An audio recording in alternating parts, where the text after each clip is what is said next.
주식장 내일장에서 승리할 수 있는 전략을 제시해드리는 스타거즈 투나잇의 임민소입니다. 저희 방송은 매일 1시간씩 여러분들 찾아뵙고 있는데요. 지금 너튜브 댓글창도 열려 있으니까요. 많은 인사이트 나눠보셔도 좋겠습니다. 오늘도 작전명 시크릿 준비되어 있습니다. 3가지 작전 세워보면서 내일장에서는 어떻게 전략을 세워봐야 될지 관련 종목들까지 짚어보는 시간 가져보도록 하고요. 또 돌격 내일장 있습니다. 내일장에서 돌격해볼 종목들 살펴보면서 현재까지 담았던 종목들까지 리뷰 들어보도록 하겠습니다. 먼저 이혜린 아나운서와 함께 오늘 마감 상황 짚어보도록 할게요. 안녕하세요. 작전명 시크릿의 비밀 요원 이혜린입니다. 먼저 오늘 우리 시장 어떤 분위기였는지 지수부터 확인해 보겠습니다. 미국의 비농업 고용 지표를 소화하긴 했지만 이번 주에 이벤트가 아직 많이 남아있죠. 그래서 관망세가 심리가 더욱더 굳혀지는 모습이었는데요. 오늘 코스피 지수 0.13% 상승하면서 2717.65포인트로 거래를 마쳤습니다. 특히 외국인의 투심을 보면 반도체 그리고 저PBR로 쏠리면서 그 외의 종목에서는 하락 종목이 더 많았는데요. 오늘 상승 종목은 278개로 한국전력 그리고 지역 난방공사가 강세를 보이면서 오늘은 전기가스업이 2%대로 상승을 했고요. 하락 종목은 593개입니다. 수급에서는 개인이 933억 원, 기관은 1,125억 원을 덜어냈는데요.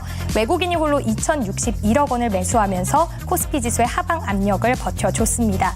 이어서 코스닥도 살펴보겠습니다. 오늘 코스닥은 1.34% 하락하면서 860.57포인트로 거래를 마쳤는데요.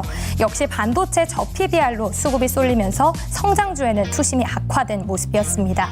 상승 종목은 359개로 오늘 바이오 종목들이 강세를 보였고 하락 종목은 3배가 더 많은 모습입니다.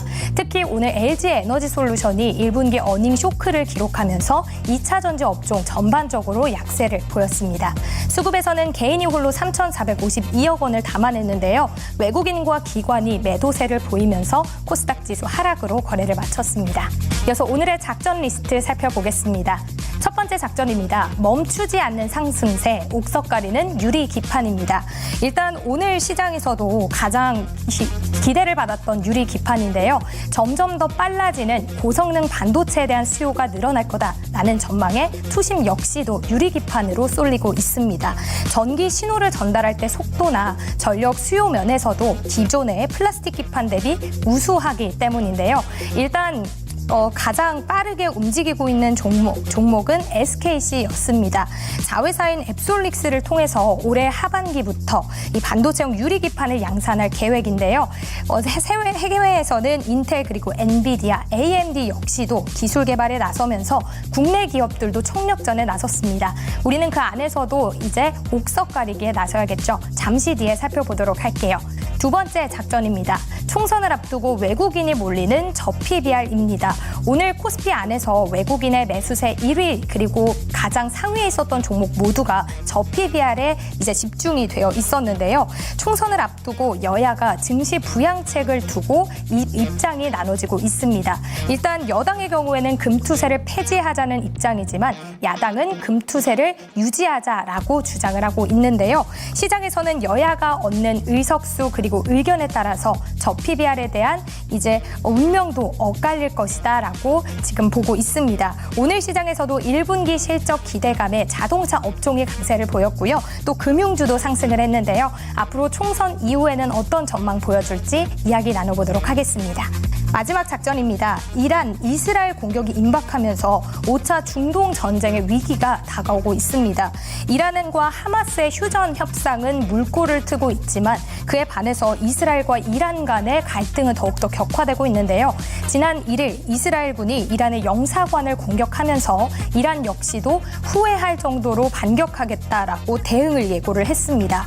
만약 정말로 이란이 이스라엘을 공격한다면 미국까지도 휘말릴 가능성이 커지면서 그 우려는 더욱더 커지고 있는데요. 일단 오늘 시장에서는 국제유가 배럴당 90달러 아래로 하락하긴 했지만 이렇게 불확실성이 커진다면 유가의 변동성도 유의해야 한다라고 이야기를 하고 있습니다. 만약 유가가 상승을 하면 어떤 업종이 또 영향을 받을지 그리고 종목까지 살펴보도록 하겠습니다. 스타워즈 출발합니다. 네, 월요일 스타거즈 이주연 대표 그리고 김시은 팀장과 함께 해보도록 하겠습니다. 어서 오세요. 네, 안녕하세요. 안녕하십니까. 네, 안녕하세요. 먼저 팀장님 오늘 시장 어떻게 보셨습니까? 뭐 저번 주 금요일이랑 비슷하지 않았나. 좀 시장 자체가 굉장히 눈치를 많이 본다라는 생각을 많이 들었는데 네. 오늘도 보면 상승 종목수 대비했을 때 하락 종목수가 굉장히 많습니다. 특히 시장 자체가 굉장히 어려웠다라고 보시면 좋을 것 같은데 이번 주 일정을 좀 체크를 해보면 CPI도 있고 10일 같은 경우는 CPI도 있고 또 이제 이란이 이스라엘을 공격할 날짜로 점쳐지는 게 10일입니다. 또 지정학적 리스크도 불거지는 모습들이 나와주고 있고 11일 같은 경우는 총선도 있고 FOMC 의사록도 있다 보니까 네. 굉장히 다양한 이벤트들을 앞두고 우선 시장은 좀 눈치를 많이 보고 있는 장세라고 보시면 좋을 것 같은데 관련했을 때 시장의 기조 자체는 좀 비슷하다라고 보시면 좋을 것 같아요. 특히 반도체를 중심으로 순환매가 굉장히 빠르게 돌고 있다라고 보시면 좋을 것 같은데 오늘도 코스피에서 외국인이 2,000원 조금 넘는 금액을 샀습니다. 그런데 삼성전자 외국인 매수세를 조금 체크를 해보면은 2,000원 조금 안 되는 금액을 매수를 했어요. 여전히 외국인이 삼성전자에 러브콜을 보내고 있는 만큼 시장의 중심은 반도체가 꽉 잡고 있다라고 보시면 좋을 것 같고 네. 삼성전자를 중심으로 해서 유리기판이라든지 혹은 그 외 소비 장비주들이라든지 계속해서 순환매가 나오는 장세이다 보니까 이런 종목군들에 조금 더 체크를 해볼 필요가 있지 않을까라고 보여지고 있습니다. 네, 순환매가 돌고 있는 장세 아직까지도 좀 체크해야 될 부분이 많고 이번 주 관망세가 짙어질 것으로 예상이 되기 때문에 함께 전략을 세워보면 좋을 것 같습니다. 다음 이주연 대표님 오늘 시장 어떻게 보셨습니까? 네, 뭐 역시나 외국인들은 삼성전자부터 해서 이렇게 오늘 순매수를 좀 이어가주면서 지수를 방어해줬다. 좀 약간 상황에 맞는 말인가 모르겠으나 외국인들이 지수를 방어를 해주고 있습니다. 어찌됐든 지금 좀 전에 말씀하신 것처럼 정말 시장이 어디다 지금 돈이 흘러가야 되는가를 찾는 그런 눈치 보기 장세라는 부분들이 맞는 것 같고요. 아무래도 지금 미증시 S&P 500이라든지 나스닥 같은 경우 지금 상승 추세를 좀 이탈하는 그런 흐름들을 보여주고 있습니다. 목요일 같은 경우에 이제 장대음봉이 나오면서 그동안 약 한 3개월간의 상승하던 추세대 하단 자리를 깨는 그런 흐름들이 만들어졌거든요. 그리고 금요일 날 반등이 나오면서 오늘 국내 증시도 좀 반등하지 않겠나 이런 기대감을 좀 줬었는데 네. 이런 이제 추세를 깨진 부분에 대한 선반영을 하는 게 아닌가라는 생각이 들 정도로 오늘 국내 증시 굉장히 좀 좋지 못한 그런 흐름들을 보여줬고요.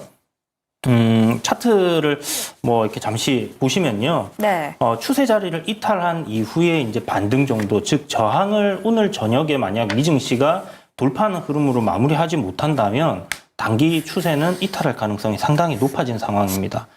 이게 추세적인 관점이 무너진다라는 것은 무엇을 뜻하냐면 결국 그동안에 기술적인 상승 추세를 유지해 오던 상황에서의 상승 베팅을 이어가던 어떤 그 매수 주체가 이제는 하방 베팅을 숏 베팅을 할 수 있다라는 거죠. 그렇게 네. 되면 이제 선물이라든지 이런 부분에 의해서 증시는 하락할 가능성이 좀 높아지는 그런 상황이라고 보시면 될 것 같고요. 물론 뭐 매크로적인 지표에서는 여전히 뭐 기업들의 실적이라든지 고용 지표도 좋게 나온 부분들 이런 것들이 있지만 오히려 피봇에 대한 기대감을 좀 꺾어버릴 수 있는 그런 상황들이 되었다라는 겁니다. 그래서 6월에 실질적으로 이제 금리 인하를 할 거다라는 확률이 굉장히 줄어들고 있다는 부분이 증시에 하나의 부담으로 작용하는 것 같아요. 그래서 일단 단기적인 흐름은 어느 정도 조정을 받을 수 있겠지만 장기적인 추세는 상승이기 때문에 조정 시에는 어느 정도까지 조정을 받을까 이 부분에 좀 집중을 하셔야 될 것 같고요. 일단 단기적으로 비추세 들어간다라면 이 상승 추세가 완전히 이제 꺾여서 하락으로 진입하는 시점은 S&P 500 기준으로 5,100포인트 이탈하면 네. 현금 확보를 좀 적극적으로 하셔야 될 것을 권해드리겠습니다. 알겠습니다. 변동성이 짙어질 것으로 보이는데요. 관련 전략들 어떻게 세워보면 좋을지 첫 번째 작전부터 확인해 보도록 하겠습니다. 첫 번째 작전명 보도록 할게요. 네, 첫 번째 작전명입니다. 여전히 뜨거운 꿈의 기판. 계속 어떤 종목은 떨어졌다, 어떤 섹터가 떨어지고 있다라는 이야기가 들려오고 관망세가 짙어진다고는 하지만 유리기판 관련주들 그리고 반도체주는 그래도 빨간불을 켜주고 있습니다. 그중에서도 꿈의 기판, 유리기판 관련해서 얘기를 해보려고 하는데 사실 계속해서 유리기판 관련주들이 주목을 받았기 때문에 이게 어떤 건지는 모든 분들이 다 아시지 않을까 싶어요. 네. 그래서 종목별로 짚어보면 좋을 것 같습니다. 현재 어떤 종목들을 어떻게 살펴봐야 될지 궁금합니다. 네, 일단 뭐 유리기판으로 지금 최근에 가장 강하게 움직이는 종목들이 대형주 단에서는 SKC가 있을 거고요. 아무래도 뭐 삼성전기나 LG이노텍이 이제 기판 쪽으로 이제 집중을 하고 있지만 이들 같은 경우는 2026년에 이 양산을 목표로 지금 개발을 하고 있는 단계고요. SKC 같은 경우는 이제 국내 세계 최초죠. 세계 최초로 이제 유리기판 관련된 부분에 특허를 취득을 했었고 그리고 이 부분은 이제 올해 2분기부터 양산을 진행하겠다라는 얘기가 지금 계속 나오고 있는 상황입니다. 앱솔릭스라는 이제 자회사를 통해서 공장을 이제 SKC 부지에다가 작년 11월에 이제 착공을 했고요. 요게 이제 완공이 되게 되면 이제 이 기판에 대한 양산이 들어간다라고 보시면 될 것 같아요. 네. 그리고 조지아주에도 앱솔릭스 같은 경우 지금 유리기판 관련된 공장을 또 짓고 있는 그런 상황이고요. 실질적으로 이제 유리기판 하면 뭔가 먼 미래에 다가올 그런 기술이다라는 이야기들이 지금 뭐 많이 나오고 있거든요. 그렇죠. 이게 이제 우리 실생활에 이렇게 이제 좀 보급되는 시점은 아마 2년 뒤, 한 3년 뒤 이렇게 될 가능성이 높은데 기본적으로 이 지금 앱솔릭스에서 생산하려고 하는 유리기판이 왜 지금 시장에서 뜨거운 감자가 되었냐 네. 하면 결국은 이 AI라는 이 메가 트렌드에 파생된 그런 키워드이기 때문이다라고 보셔야 될 것 같고요. 그 종목들 단에서 이런 유리기판을 만드는 데 있어서의 장비를 공급을 한다든지 아니면 이제 소재를 납품을 한다든지 하는 그런 가능성들이 대두되는 종목들이 지금 현재 하나의 테마로 만들어졌고 그쵸. 또 이러한 비슷한 기술을 가진 기업들 그런 기업들에서 저도 이 유리기판 관련돼서 앞으로 사업을 추진할 겁니다라고 하면 오늘 주가들이 막 올랐어요. 그러니까 최근에 이제 한 3배 정도 대장급들이 이제 올랐기 때문에 네. 후발주들이 이제 손을 들고 올라오는 그런 상황이고요. 우리가 이제 테마주들의 처음 시작 단계를 보면요. 처음에 신성델타테크, 뭐 덕성 이런 초전도체를 봤을 때 네. 대장급들이 한 2-3개가 굉장히 강하게 올라가고 이후에 우리도 초전도체다 네네. 하면서 종목들이 막 일어섭니다.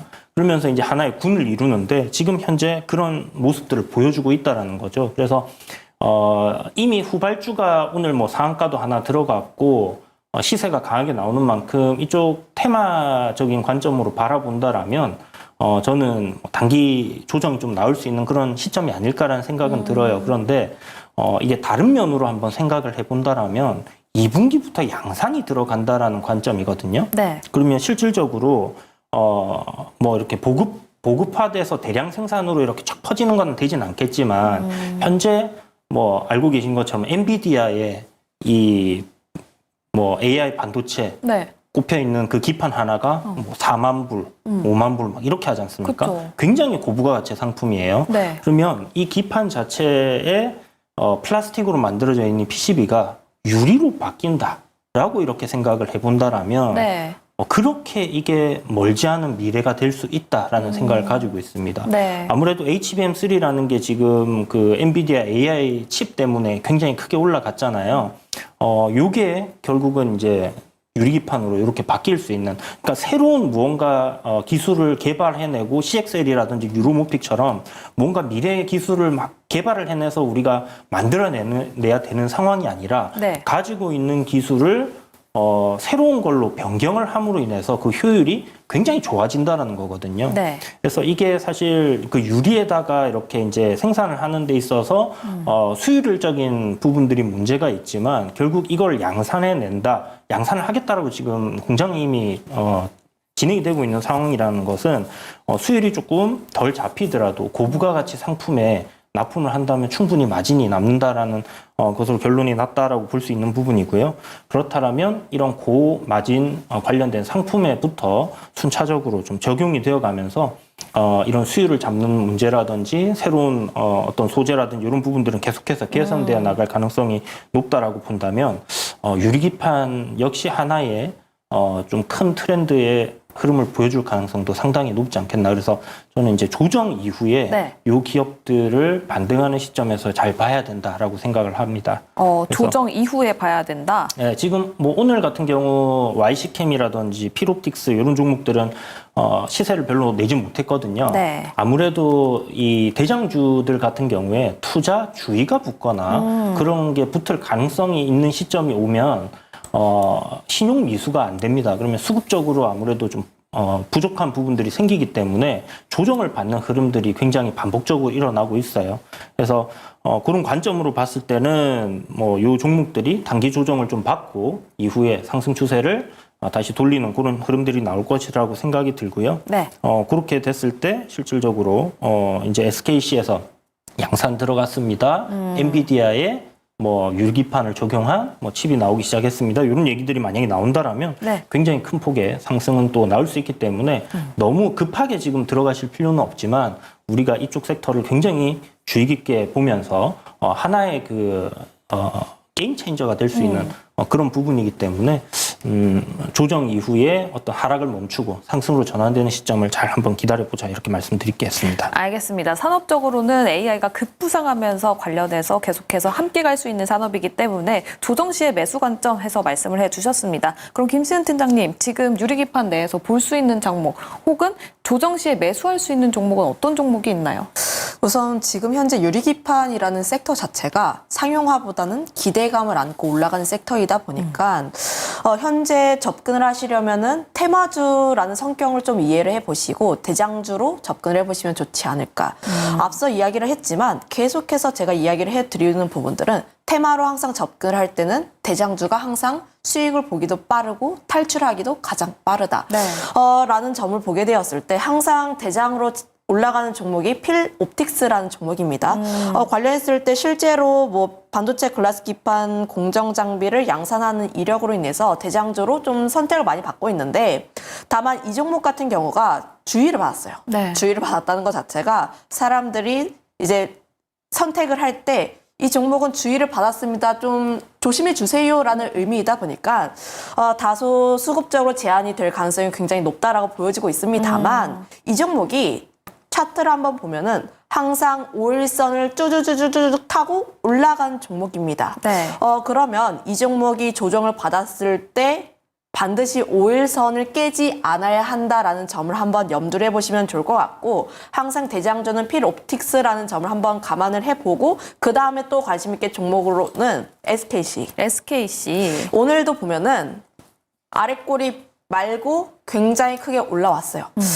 관련했을 때 여전히 SKC 쪽에 대한 기대감이 상당히 높게 나와주고 있다라고 보여지고 필옵틱스라든지 이런 종목군들의 후속주로 SKC가 떠오르는 이유가 앞서 굉장히 설명을 많이 잘해주셨습니다. 네. 하반기 양산에 대한 기대감 충분히 있다라고 보여지고 있어서 이 종목 같은 경우도 저는 지금 현재 신규 매수도 가능한 구간이라고 보여지고 오. 있긴 하나 네. 다만 주의를 해야 할 점은 여전히 대장주.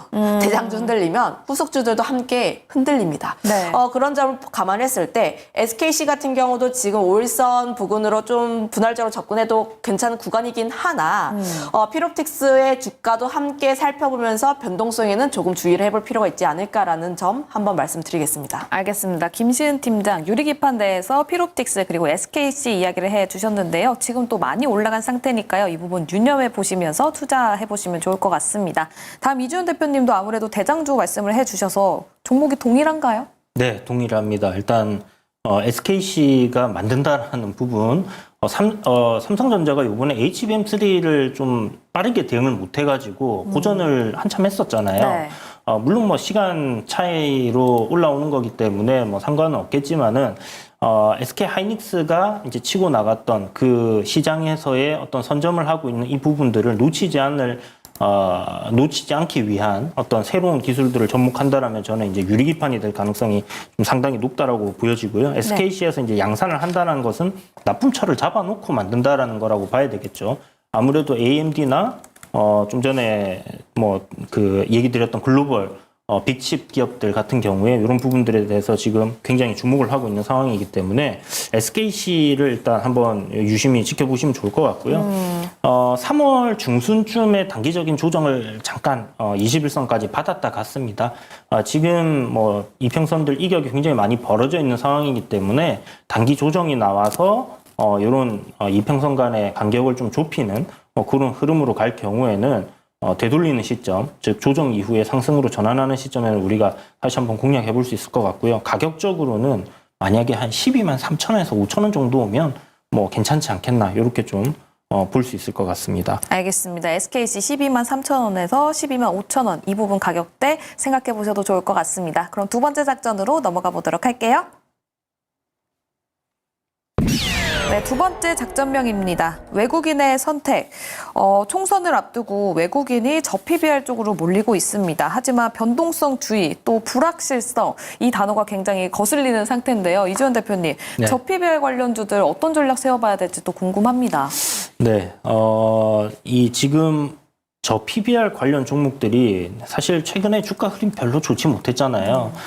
반도체 sek터가 달리면서 뭐 제약바이오도 조정을 받았지만 저 네. PBR 관련 종목들도 계속해서 조정을 받아왔었거든요.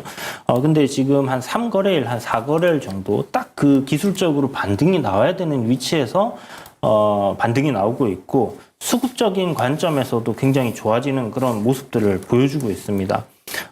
현대차라든지 KB증권 같은 경우에 이제 우리가 저 PBR 관련 종목으로 좀 주목을 했던 기업들이고 이게 이제 배당락 이후에 주가가 조정을 받는 그런 흐름들을 보여줬는데요. 이제 4월이죠. 다시 한번 실적에 대한 기대감을 안고 움직일 수 있는 종목들이 무엇이 있을까라고 고민을 해본다라면 결국 뭐 저밸류에 있는 기업들 딴에서의 또 PER까지 낮은 그런 기업들이 되지 않겠나라는 관점으로 볼 수 있을 것 같습니다.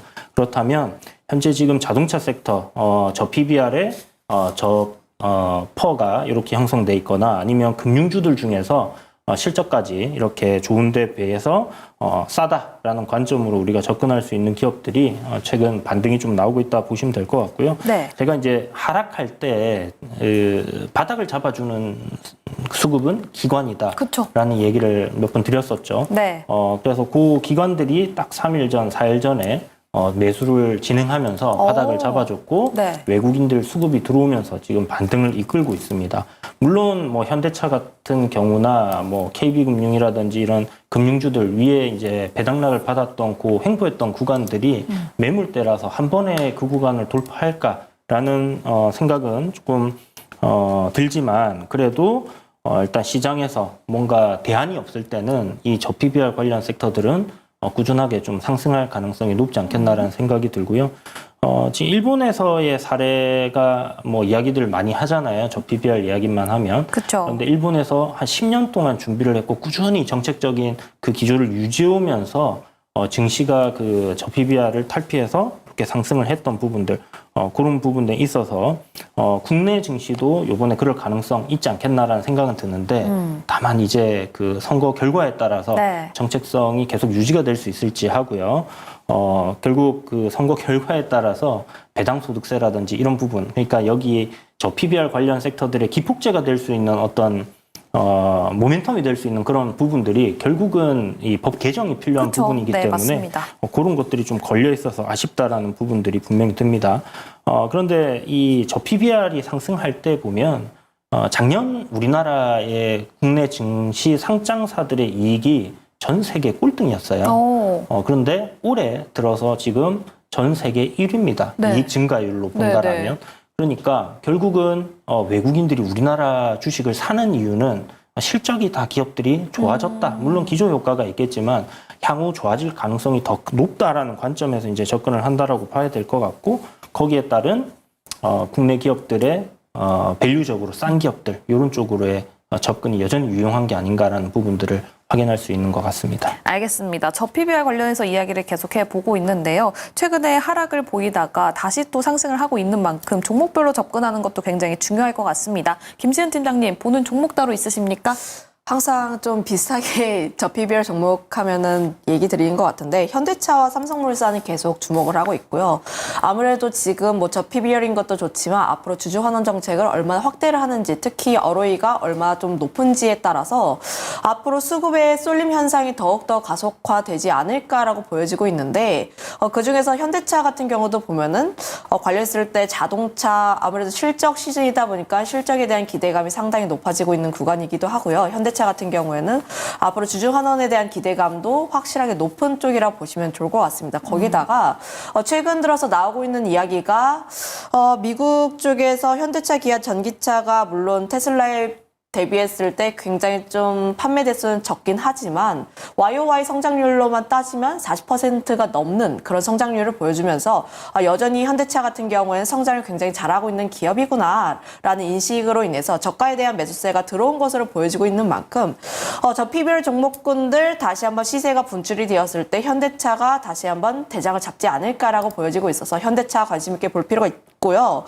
그다음에 삼성물산을 이야기를 하는데 항상 이 종목 같은 경우도 보면은 항상 말씀드리는 포인트가 외국인이 계속 사주고 있습니다. 네. 특히 저 PBR 종목군들 낙폭이 과하게 나왔을 때 외국인들의 이탈이 좀 나왔던 종목군들이 많아요. 그런데 이 종목 같은 경우는 그랬던 시기에도 외국인의 매수세가 계속해서 들어왔습니다. 물론 최근 들어서는 외국인의 매수세가 조금씩 이제 매수 금액이 적어진 부분들이 있긴 하나 연속적으로 나오고 있다는 점에서 주목을 가질 필요가 있다. 여전히 삼성물산 같은 경우는 박스권 하단 라인에 위치해 있고 61선 라인대에서 계속 지지를 받고 있는 구간대이다 보니 네. 현재 삼성물산 같은 경우도 저 PBR이라는 모멘텀을 안게 된다면 충분히 대장주로 자리매김할 수 있는 그런 종목이라고 보고 있습니다. 알겠습니다. 현대차와 함께 삼성물산 주목해보자라는 이야기 들어봤고요. 다음 이주연 대표님도 저 PBR 내에서 보시는 종목 따로 있으십니까?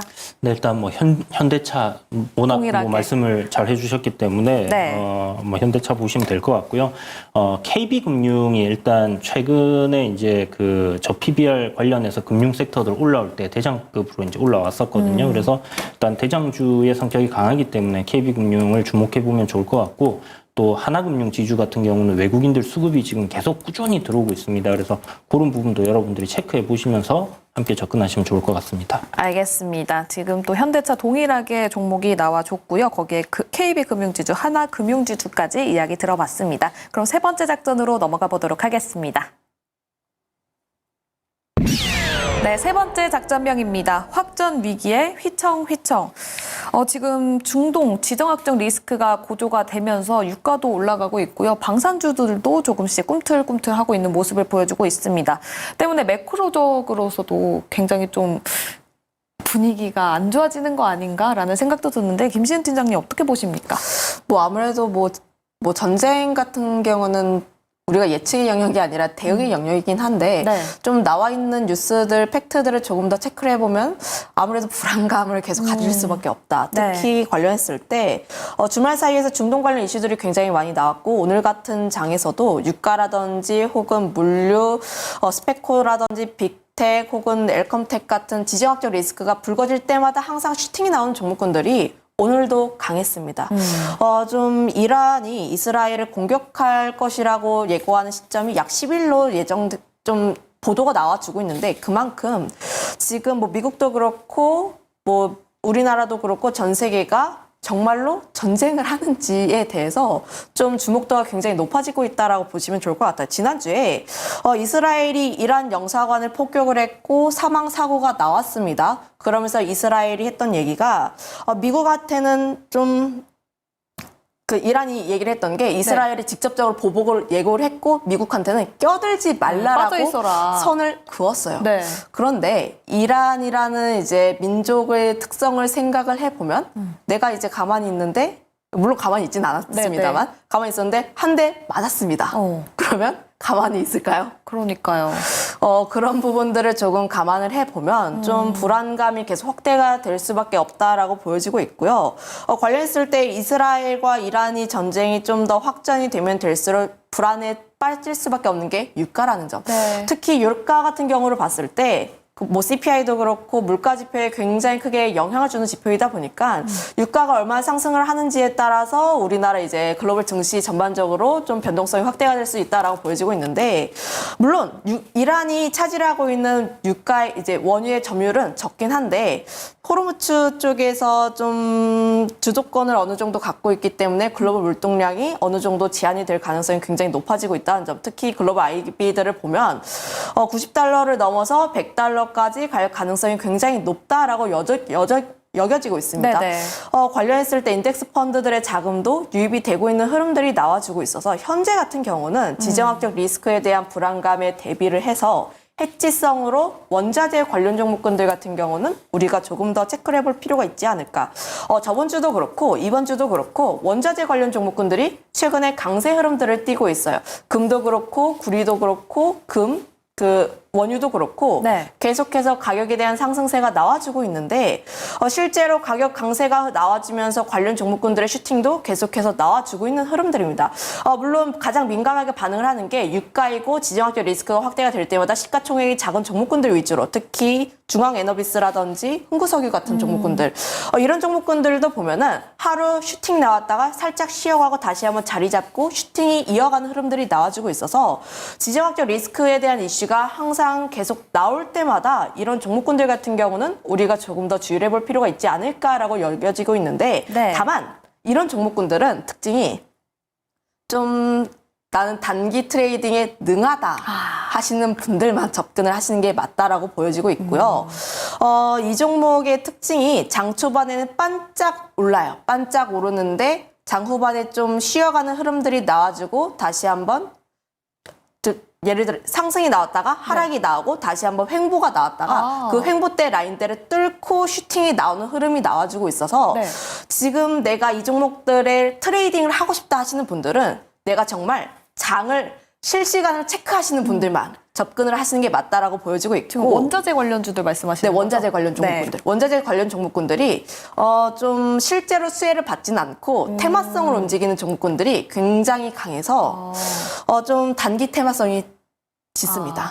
장중에 변동성이 짙다 보니까. 네, 장중 변동성이 짙고 윗꼬리도 굉장히 길게 달리고 좀 변동성이 크다 보니까 뭐 10%, 20% 가볍게 가기도 해요. 네. 그만큼 좀 주의를 해볼 필요가 있지 않을까라고 보여지고 있긴 하나, 다만 조정 시에는 매수 관점이 유효하다 이렇게 정리하겠습니다. 알겠습니다. 하지만 원자재 관련주들 장중에 변동성이 굉장히 크다고 하니까요. 이 부분 유념해 보셔도 좋겠습니다. 그리고 이주연 대표님, 네. 세 번째 작전 관련해서 보시는 종목들 탑픽 있습니까? 네, 아무래도 이제 유가가 이 때문에 이제 상승하게 된다 하면 유가 관련해서 상관지수가 굉장히 높은 S-오일 같은 경우는 지금 상승 흐름을 쭉 타고 있는데 이 흐름은 지속될 가능성이 높지 않겠나. 그래서 단기 추세를 이탈하지 않는 선에서의 접근은 유효할 거다라고 생각을 좀 하고 있고요. 네. 여기에 이제 전쟁 이슈가 더해졌는데 사실 요거는 이 이슈로 갈지는 모르겠어요. 왜냐하면 이스라엘하고 이란과의 문제가 생겼는데 우리나라 포탄을 갖다 쓸 것 같지는 않거든요. 그래서 풍산이라는 종목이 일단 신고가 흐름이라 네. 계속 눈길이 가고 또 저 PBR에다가 실적도 좋은 종목이긴 한데 어쨌든 뭐 지정학적 리스크다 보니까 이 방산주들이 만약 움직인다라면 풍산에도 좀 주목해 볼 필요는 있지 않겠나라는 생각이 들고요. 이런 종목들의 특징은 아까도 그 팀장님께서 말씀해 주셨지만 시장과 좀 반대로 가는 그런 흐름들을 보여줘요. 그러니까 지수가 빠지는 시점에 해지성으로 굉장히 강하게 반등을 하는 흐름들이 나오기 때문에 장중에 시장이 내렸다가 반등하는 시점에는 밀려버릴 가능성이 있다라는 부분, 그걸 좀 참고하시고요. 그렇게 접근을 하시면 좋을 것 같습니다. 알겠습니다. S-오일과 함께 풍산 관련해서 이야기 들어봤고요. 김시은 팀장님도 탑픽 있으십니까?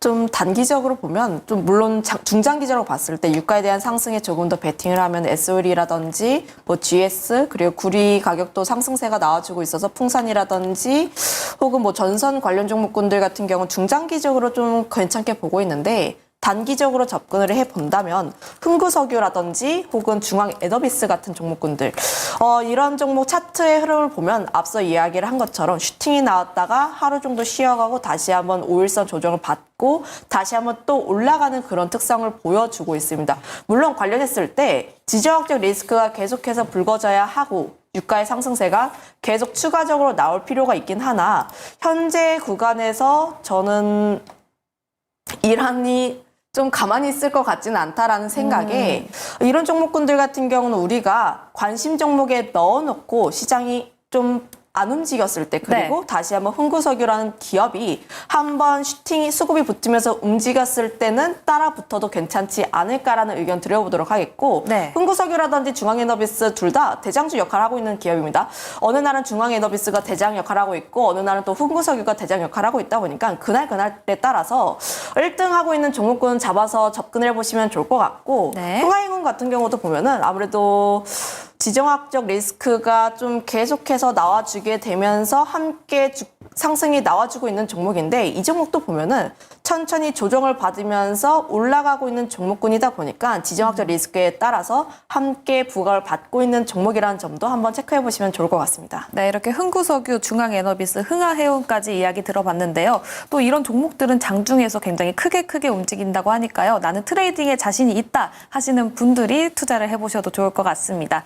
그럼 작전은 여기까지 세워보도록 하고요. 내일장으로 돌격하러 가보도록 하겠습니다.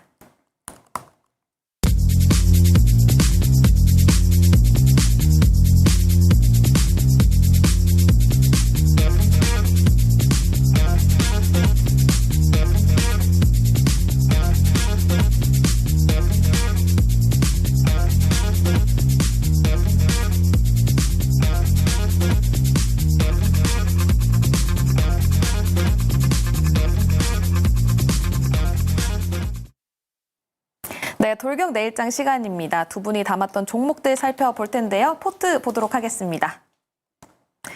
네, 먼저 이주연 대표의 포트입니다. 첫 번째 장에서 보이는 종목들 지노믹들이 위메이드 플레이가 16% 넘는 수익률을 기록했었고요. HLB 제약도 오늘 장에서 또 크게 올라갔었죠. 최고가 기준 37% 수익률을 보여줬습니다. 다음 장 확인해 보도록 하겠습니다. 동진세미캠이 16% 수익률을 보여줬고요. 또 새롭게 담았었던 코스메카 코리아가 8% 넘는 수익률을 보여줬습니다. 다음 김시은 팀장의 포트도 확인해 보도록 하겠습니다. 첫 번째 장에 있는 포트들 하나오션을 제외하고는 모두 두 자릿대 수익률을 보여줬는데요. 그중에서도 효성중공업이 28%, 현대로템이 25%, 비올도 33% 수익률을 보여줬고요. 하나오션도 8% 넘는 수익률을 기록했습니다. 다음 장 보도록 할게요. 네, YIK가 6% 수익률, 그리고 원택과 일진전기가 각각 15%, 20% 수익률을 보여줬고요. 글로벌 텍스프리도 10.92%, 그리고 최근에 담았던 VT는 4.08% 수익률 보여줬습니다. 이주연 대표의 포트 내에 있는 종목들 먼저 리뷰를 해볼 텐데요. 코스메카 코리아 그리고 HLB 제약 관련해서 들어보도록 하겠습니다. 네, 코스메카 코리아 같은 경우는 이제 4월달 실적 시즌입니다. 최근에 이제 화장품들 수출입 동향에서 수출이 잘 되고 있다라는 부분과 또 북미 시장에서의 수출이 이제 계속 증가하고 있다라는 이런 포인트에 맞춰서 코스메카 코리아 같은 경우는 이제 ODM, OEM 이런 것들 함께하는 기업입니다. 그래서 실적적인 부분 현재 나오고 있는 영업이익단 작년에 나왔던 영업이익과 올해 나올 영업이익 대비해서 현재 시가총액 3,850억 정도는 굉장히 저렴한 구간에 놓여 있다라고 봐야 될 것 같고요.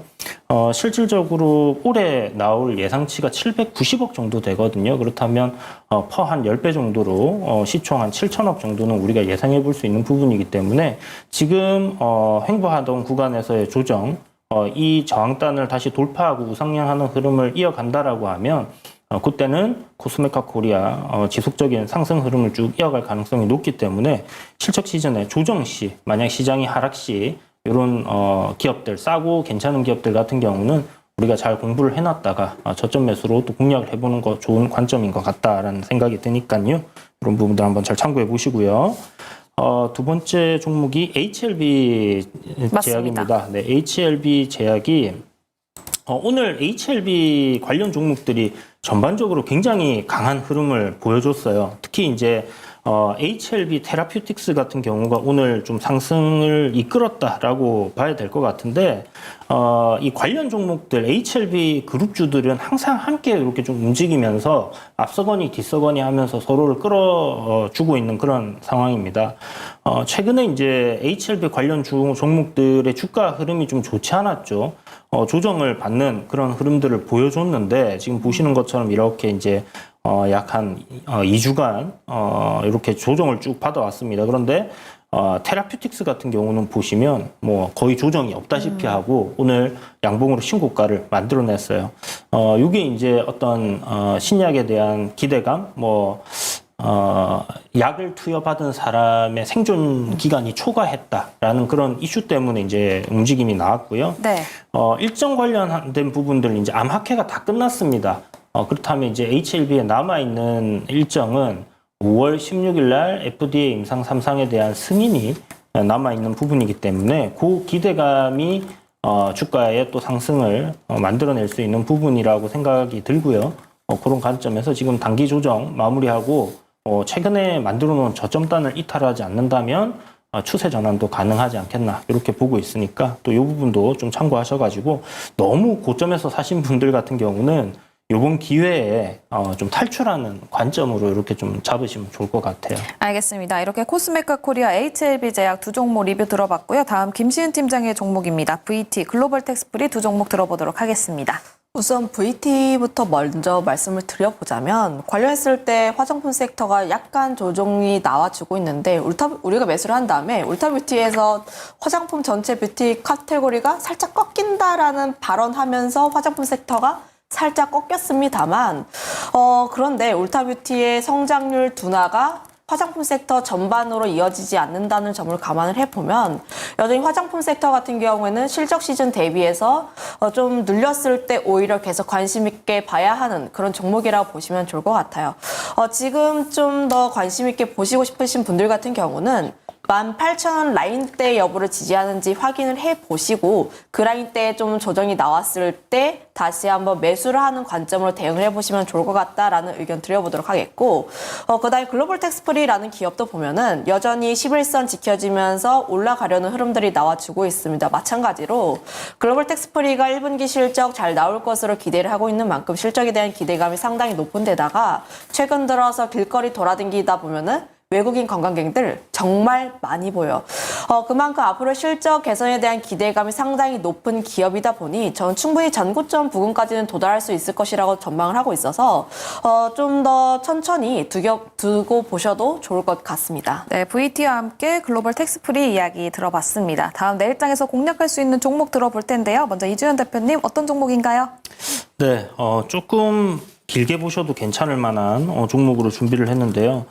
현대오토에버라는 기업입니다. 현대오토에버 같은 경우는 이제 현대차 그룹의 IT 부분을 담당하고 있고요.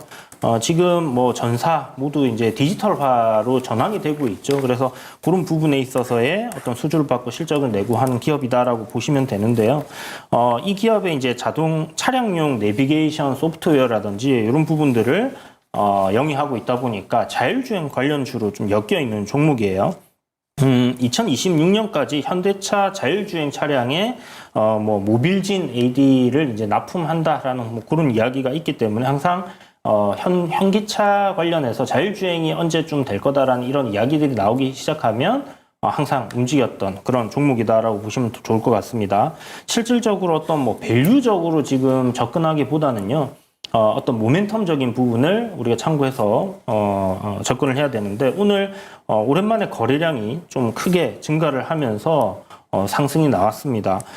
보면 이제 8월 8일 날 테슬라에서 로보택시 공개 예정을 예고를 했거든요. 그래서 자율주행 섹터 단에 기대감이 있다. 이렇게 보시면 좋을 것 같고 이 종목 시초가 이하로 분할 공략하시면 좋을 것 같고요. 목표가는 한 18만 원 정도, 손절가는 14만 1,300원 보시면 되겠습니다. 네, 이주연 대표의 종목은 바로 현대오토에버였습니다. 매수가는 시초가 이하고요. 목표가는 18만 원, 손절가는 14만 1,300원 제시해 주셨습니다. 다음 김시은 팀장의 종목도 들어보도록 하겠습니다. 저도 자동차 섹터 쪽에서 골라왔는데 최근 들어서 현대차, 기아 다시 한번 바닥 잡고 올라가려는 흐름들이 나와주고 있어서 현대차뿐만 아니라 자동차 부품주도 함께 볼 필요가 있지 않을까. 그중에서 한국 타이어 앤 테크놀로지라는 기업을 갖고 왔는데 이 기업 같은 경우를 보면은 좀 다른 자동차 부품주와 다르게 주가가 굉장히 견조합니다. 다른 종목군들 같은 경우는 바닥권에서 움직이는 경우가 굉장히 많은데 한국 타이어 앤 테크놀로지라든지 타이어 관련 종목군들의 주가 흐름들을 보면은 그래도 좀 위에서 놀고 있다라는 흐름들이 많이 나와주고 있고 그만큼 실적에 대한 기대감이 상당히 높다라고 보시면 좋을 것 같아요. 이 기업도 작년 하반기에 실적 서프라이즈 나오면서 계속 쭈쭈쭈쭈쭉 좀 주가가 상승하는 흐름들이 나왔는데 이번 같은 경우도 실적 호조에 대한 기대감이 상당히 높습니다. 물론 업황 자체가 굉장히 안정적으로 나오게 되면서 서프라이즈한 실적보다는 좀 안정적으로 실적이 나온다라는 쪽이긴 하나 관련했을 때 타이어 수요도 계속 나와지고 있고 원자재라고 할 수 있는 천연이라든지 합성고무 쪽도 가격이 좀 하락하게 되면서 타이어 수요에 대한 기대감도 상당히 높게 나와주고 있다라고 보시면 좋을 것 같고요. 거기다가 더해서 업체 간의 경쟁도 굉장히 제한적입니다. 그래서 영업이익률 자체도 한 10%대의 안정적인 수익이 나올 것으로 기대를 하고 있는 만큼 실적 시즌 대비했을 때 실적 기대가 많고 함께 올라갈 수 있는 종목으로 한국 타이어 앤 테크놀로지 한번 관심 있게 볼 필요가 있지 않을까라고 보여지고 있고요. 추가적으로 신성장 동력으로 전기차라든지 혹은 관련했을 때 고부가치에 대한 상품군들 기대감이 어느 정도 남아있다 보니 앞으로의 미래성도 좀 기대가 된다라고 보시면 좋을 것 같습니다. 매수가 같은 경우는 좀 분할적으로 접근해 보시면 좋을 것 같은데 현재 일정 박스권 라인대에서 그리면서 아직 뚫지 못하는 모습이 나와주고 있어서 매수가는 52,000원에서 54,500원 라인대에서 분할적으로 접근을 해보시면 좋을 것 같고 목표가는 6만 원 라인대 그리고 손절가는 47,500원 120선 부근 제시를 하겠습니다. 네, 김시은 팀장의 종목은 한국 타이어 앤 테크놀로지였습니다. 매수가는 52,000원에서 54,500원을 제시해 주셨고요. 목표가는 6만 원, 손절가는 47,500원 제시해 주셨습니다. 저희 김시은 팀장 그리고 이주연 대표가 한 달 이상 저희와 함께 했었는데요. 오늘 여기서 마지막으로 인사드리게 됐습니다. 먼저 이주연 대표님 함께 하면서 어떠셨는지 간략하게 또 한 말씀 부탁드립니다. 네. 이렇게 좋은 프로에 이렇게 또 초대를 해주셔서 함께 할 수 있었던 부분 영광이었고요. 또 애청자분들께 이제 좀 더 좋은 종목으로 이렇게 도움을 드렸어야 되지 않나 하는 후회도 살짝 남는데요. 다음에 또 한번 기회가 된다라면 좋은 프로에서 다시 한번 뵀으면 좋겠다라는 생각을 가지고 있습니다. 네, 다시 한번 기회가 된다면 좋은 인사이트 얻을 수 있는 기회를 제가 다시 또 받아보도록 하겠습니다. 김시은 팀장님도 한 말씀 부탁드립니다. 저도 이렇게 밤까지 늦은 시간까지 시청해 주시는 분들께 우선 감사하다라는 의견 드려보도록 싶고 좀 이 프로그램에 나와서 좋은 정보, 좋은 종목 드리려고 많이 노력을 했는데 좀 이 마음이 전해졌으면 좋겠습니다. 다음에 만났을 때도 항상 좋은 정보와 좋은 종목 드리려고 노력을 할 테니 관련했을 때 다시 한번 만나게 되면 좀 모니터 너머에서 웃으면서 다시 한번 만났으면 좋겠습니다. 네, 두 분의 종목들 수익률로 또 증명이 됐으니까요. 다음에 또 좋은 기회가 있었으면 좋겠습니다. 다시 또 그날을 위해서 여기서 보내드리도록 하겠습니다. 오늘도 인사이트 나눠주신 두 분 감사드립니다. 네, 스타거즈 투나잇 또 여기서 인사드리도록 할 텐데요. 저희는 내일 또 다시 찾아오도록 하겠습니다. 늦은 밤 시청해주신 여러분 고맙습니다.